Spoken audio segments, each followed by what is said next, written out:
Hello guys, and welcome back to another Artisan Ants video. Today I'll be making a revised guide on feeding ants, covering how to feed sugars and proteins to your ants while in test tube setups. So without further ado, let's get straight into it. Alright guys, so the first colony we have here is a Camponotus chromios colony.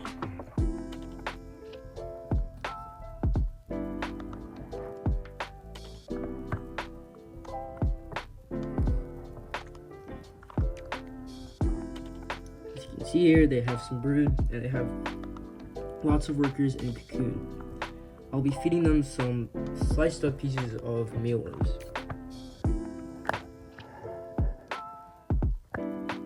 Alright, first let's prepare the mealworms. Let's put them on these small pieces of parchment paper.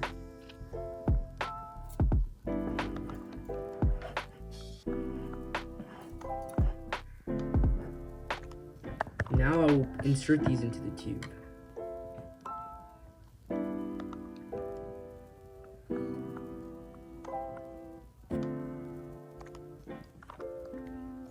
As you can see, the ants are pretty panicked here, so you just want to leave them still, leave them be, as they're just exploring, and this is something new for them. This is the first time I'm feeding them proteins, so they're going pretty bonkers about it. Just leave them be though, and try not to stress them after this. Now close up the colony and let's go to the next one. Alright guys, so this is a Camponotus pennsylvanicus colony. This one is a lot smaller than the colony I just showed you. So they have about 5 workers now, and here they are.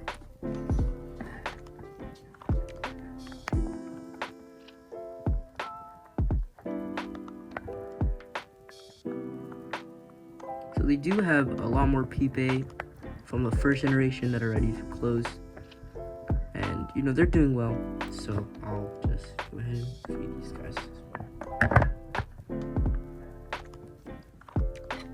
well. Again, I'm using parchment paper, just a small bit, and I'm going to place the mealworm pieces on top of it.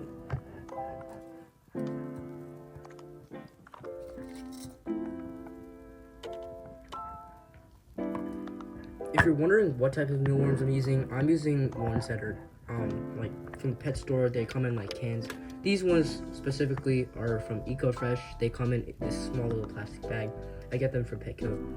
All I do is I just freeze them up, and then when I take them out, they become room temperature, and the insides become nice and juicy, so the ants can eat them well, as they like liquids and they don't like solids. So all the outer exoskeleton of the mealworms gets discarded. So make sure to remove that after you're done feeding.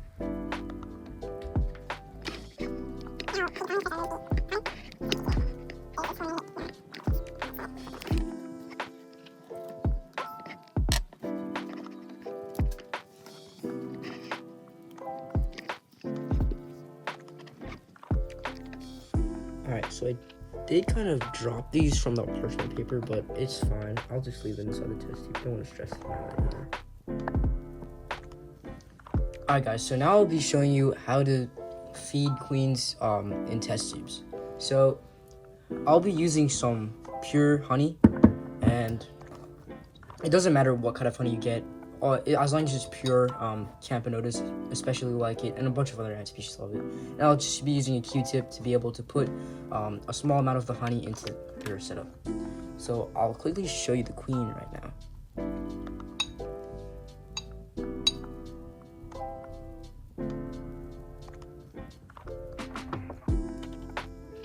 She has a good batch of pupae, a couple larvae, and some eggs. She's about to get workers very soon. I expect some of them to close by the end of this week, if not next week. But let's go ahead and feed her real quick.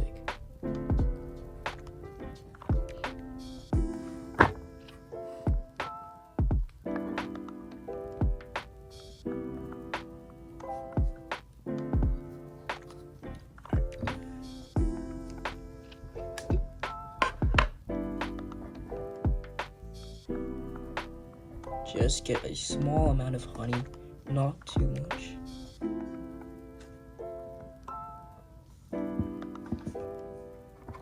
Now, it isn't always recommended to feed queens like this, because I typically don't do this, but this queen has done some strenuous work with that brew that she has, so might as well just give her a small treat.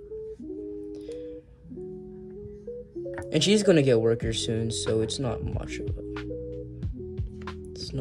to work about. So as you can see, she smells the honey. But I'm only putting a small drop for her. She can detect all the vibrations and make it go. Here she is with the honey.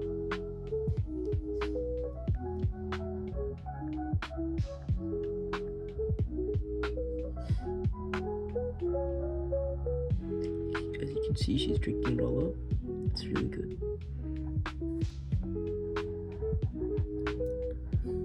Alright, so now I'll be putting her back under the cover. Alright. So that's about it for feeding young queens. Usually you should feed them when they're, just after catching them and putting them in the setup. It's a lot better to do it that way. It doesn't stress them out as much, but this queen didn't stress out as much, but it's really up to you. She was near she was near the point where her workers would have closed from the first generation, so it's fine to feed her at that point, but you should usually feed them before so they have an extra boost, and it's just better. So hopefully that helped, and that will end this tutorial video. So thank you guys for watching. I'll see you in the next one, and peace. Happy hunting.